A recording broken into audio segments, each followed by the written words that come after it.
لیکن میں رک کے بغیر آگے بڑھتا چلا گیا۔ امردیپ نے پٹیالہ سے روانہ ہوتے ہوئے جیپ کی ٹینکی فل کروا لی تھی، لہٰذا ایندھن لینے کی بھی ضرورت نہیں تھی۔ بادشاہ پور سے نہیرا قصبے تک کا فاصلہ میں نے لگ بھگ 10 منٹ میں طے کیا۔ سڑک سے قدرے ہٹ کر واقع یہ قصبہ نسبتاً چھوٹا تھا۔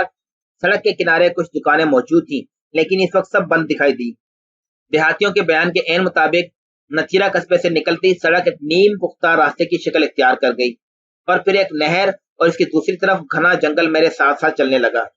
چاندنی ابھی تک راستہ دکھا رہی تھی، لیکن میں نے جیپ کی ہیڈ لائٹس بند نہیں کی۔ البتہ میں پوری طرح محتاط ہو چکا تھا۔ صرف بیل گاڑیوں اور گھوڑا گاڑیوں کے لیے موزوں راستے پر آگے بڑھتے ہوئے مجھے اپنے بائیں طرف سڑک کنارے شاید چند سو گھروں پر مشتمل ایک گاؤں نظر آیا، جو یقیناً گردیال پور ہی رہا ہوگا۔ رات دوسرے پہر میں آگے بڑھ رہی تھی، اس لیے اس وقت وہاں کوئی زیرو دکھائی نہیں دیا۔ جوہڑ کی طرف جانے والا کچا راستہ آتے ہی میں نے جیپ کی ہیڈ لائٹس بند کر دی۔ ابتدا میں سب کچھ تاریکی میں ڈوبا محسوس ہوا، لیکن پھر رفتہ رفتہ میری آنکھیں چاندنی سے ہم آہنگ ہو گئیں۔ میں نے جیپ کی رفتار ہلکی کر دی تھی، اس کے باوجود انجن کی رفتار رات کے سناٹے میں گونجتی محسوس ہو رہی تھی۔ مجھے راستے کے خدوخال تو دکھائی دے رہے تھے، لیکن دائیں طرف چلتا جنگل مہیب سیاہ حویلوں کا مجموعہ نظر آ رہا تھا۔ مجھے دائیں طرف جنگل میں داخل ہونے والا کچا راستہ اور چند ہی گز آگے واقع پل بمشکل دکھائی دیا۔ میں اس تمام صورتحال کے لیے ذہنی طور پر تیار تھا، لیکن جیپ پل کی طرف موڑتے ہی میرا دل بری طرح دھڑکا۔ یہ گھنا جنگل میرے لیے بالکل انجانا ہے، جہاں کسی بھی قدم پر موت کے ہرکارے میرے منتظر ہو سکتے ہیں۔ وہ یقیناً بہت پہلے مجھے دیکھ لیں گے اور بلا چون و چراغ گولیوں کی بچھاڑ کر کے مجھے موت کے گھاٹ اتار دیں گے۔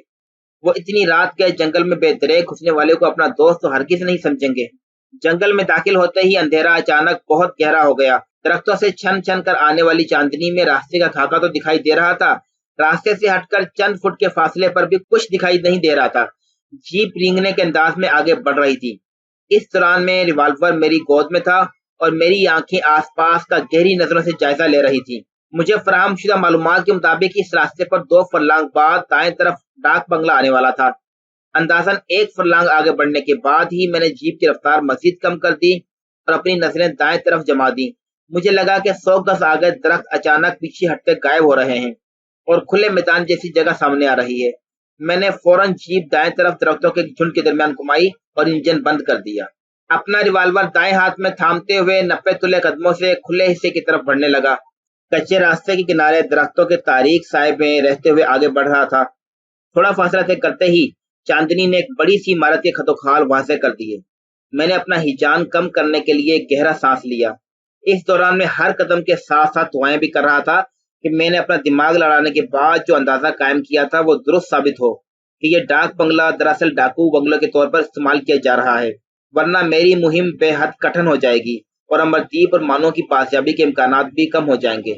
کھلی جگہ کے کنارے درختوں کی آخری قطاروں کے نیچے جھک کر میں نے ڈاک بنگلے کا گہری نظروں سے جائزہ لیا۔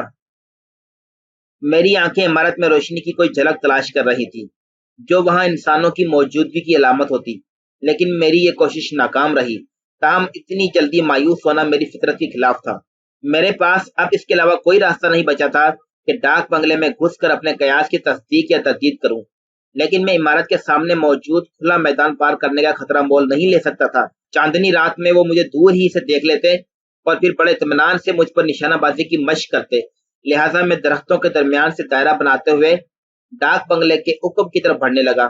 یہ کوئی آسان کام نہیں تھا۔ بار بار خاردار جھاڑیاں جسم پر خراشیں ڈال رہی تھی، ٹھوکریں لگ رہی تھی۔ راہ مسدود ہونے کی وجہ سے چکر کاٹ کر اندھیرے میں ٹٹولنے کے انداز میں آگے بڑھنا پڑا، لیکن میں نے رفتار حتی الامکان تیز رکھی۔ بالآخر میں اپنے اندازے کے مطابق ڈاک بنگلے کے عقب میں پہنچ گیا تھا۔ میں حتی الامکان احتیاط سے بے آواز قدموں کے ساتھ درختوں کے درمیان سے آگے بڑھنے لگا۔ لکڑی کے لٹھوں کی ایک ادھوری ٹوٹی پھوٹی باڑ سامنے دیکھ کر مجھے اطمینان ہوا کہ میرا اندازہ درست ہے۔ میں نے باڑ کے پاس پہنچ کر اندر کا جائزہ لیا تو ایسے قطع اراضی نے استقبال کیا جو کبھی عقبی باغیچہ رہا ہوگا۔ سامنے ڈاک بنگلے کے کمروں کے 3 دروازے دکھائی دے رہے تھے، ان میں سے 2 بند تھے اور ایک نیم وا تھا۔ ان دروازوں تک پہنچنے کے لیے 30-40 گز کا یہ فاصلہ مجھے چاندنی میں دیکھے جانے کا خطرہ مول لیتے ہوئے طے کرنا تھا۔ کئی منٹوں تک گہری نظروں سے ڈاک بنگلے کے عقبی رخ کا جائزہ لینے کے بعد مجھے اپنی تمام کاوشیں اور احتیاطیں بے سود لگیں۔ وہاں زندگی کے کوئی آثار نہیں تھے۔ میرا قیاس شاید واقعی خیالی پلاؤ کے مترادف تھا کہ لٹیرے ان تایا بتیجوں کو اغوا کر کے اسی ڈاک بنگلے میں لائے ہوں گے۔ اور اگر وہ کئی گھنٹے پہلے اس جنگل میں آئے بھی تھے تو انہوں نے غالباً گھگر دریا کے کنارے گھنے جنگل میں یعنی محفوظ علاقے میں واقع اپنے ٹھکانے پر لے جا کر انہیں قید کر دیا تھا، جہاں پہنچنا فی الحال میرے لیے ممکن نہیں تھا۔ میں نے سوچا کہ اگر یہ ڈاک بنگلہ واقعی خالی ہے تو اس کے علاوہ کوئی چارہ نہیں کہ میں آج کی باقی رات اور کل کا سارا دن اسی ڈاک بنگلے میں چھپ کر انتظار کروں۔ امید کی جا سکتی ہے کہ کل شام تک اغوا کنندگان تاوان کے ساتھ میری آمد کی امید کے ساتھ جنگل کے گھنے حصے سے اس طرف آئیں گے اور جنگل میں داخل ہونے والے راستے کی نگرانی کرتے ہوئے خود میری نظروں میں آ جائیں گے۔ شاید اس طرح میں امردیپ اور مانو تک پہنچنے میں کامیاب ہو جوں۔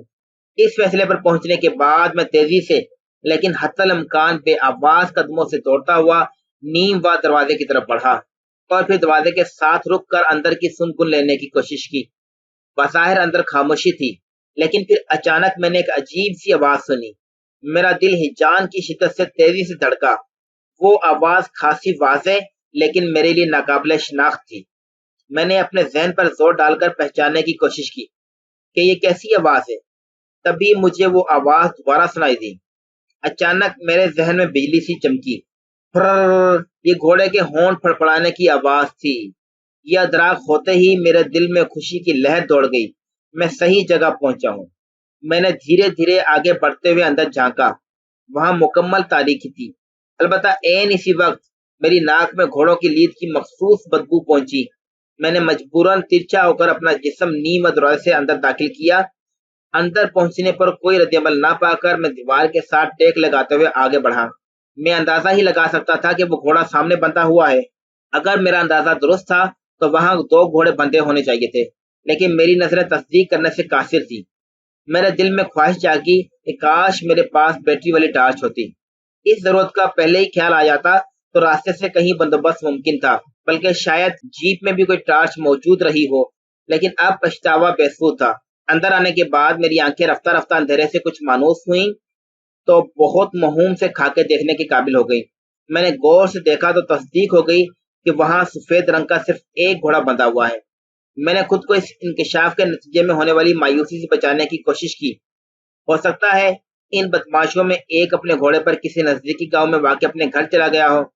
میں نے گم مگوں کی یہ کیفیت ذہن سے جھٹکتے ہوئے اس طرف قدم بڑھائے جو میرے اندازے کے مطابق اندر جانے کا راستہ تھا۔ میں نے جیسے ہی اندر قدم رکھا، سامنے پیلی روشنی کی جھلک دکھائی دی۔ میں جلدی سے پیچھے ہٹا اور پھر احتیاط سے جھانکا۔ سامنے ایک برآمدہ تھا جس کے دوسری طرف ایک کمرے کے کھلے دروازے کے عین سامنے مٹی کے تیل کا ایک لیمپ روشن تھا۔ کھلے دروازے سے جو منظر دکھائی دے رہا تھا، اس میں ایک شخص 2 نالی شاٹ گن اپنے پہلو میں لیے دیوار سے ٹیک لگائے سو رہا تھا۔ میں تیزی سے دروازے کے سامنے سے ہٹ گیا۔ دروازے کے سامنے کمبل میں لپٹا ہوا محو خواب شخص پہلی نظر میں مجھے 35 سال کے لگ بھگ عمر کا لگا۔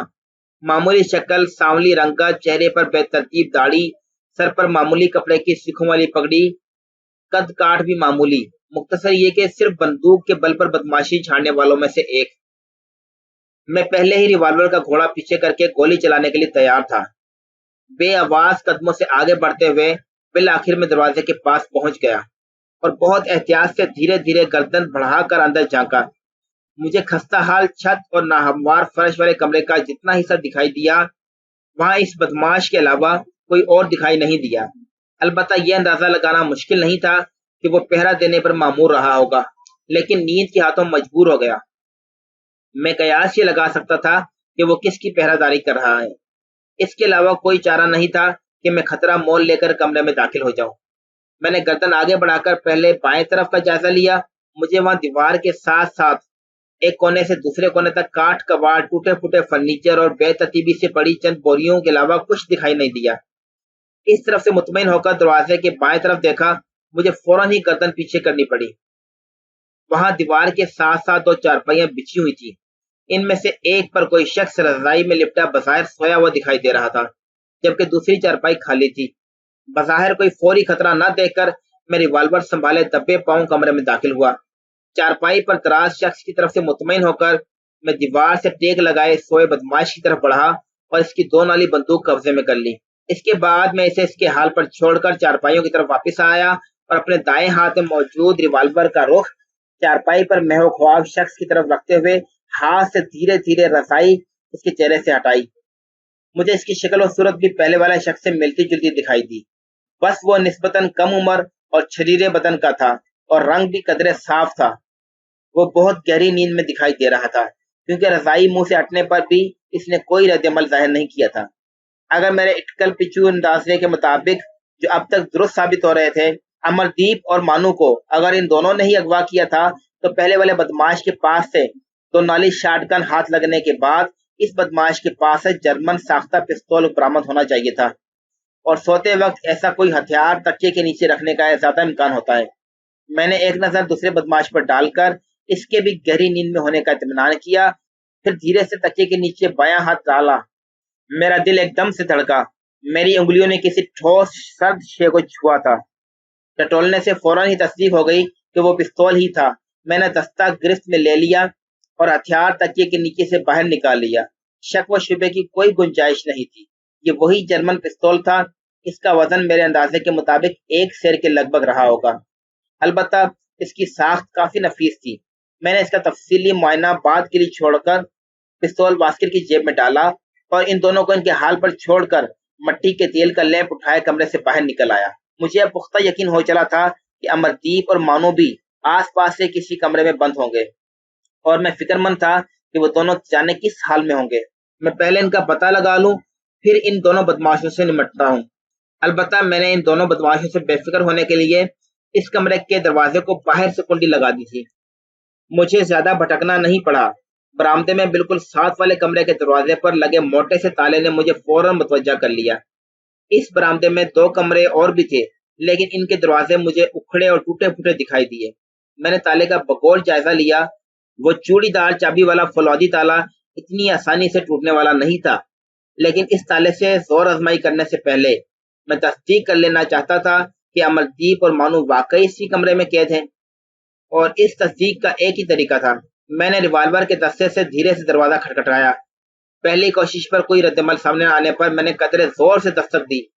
مجھے لگا کہ اندر کچھ کھٹپٹ ہوئی ہے۔ میں تیسری بار زور سے ضربے لگانے والا تھا کہ کسی نے پنجابی زبان اور ناراض لہجے میں پوچھا، دماغ خراب ہو گیا ہے تم لٹیروں کا؟ چین سے سونے بھی نہیں دیتے، کیا مصیبت آ گئی ہے؟ امردیپ کی آواز پہچان کر میرا دل خوشی سے جھوم اٹھا۔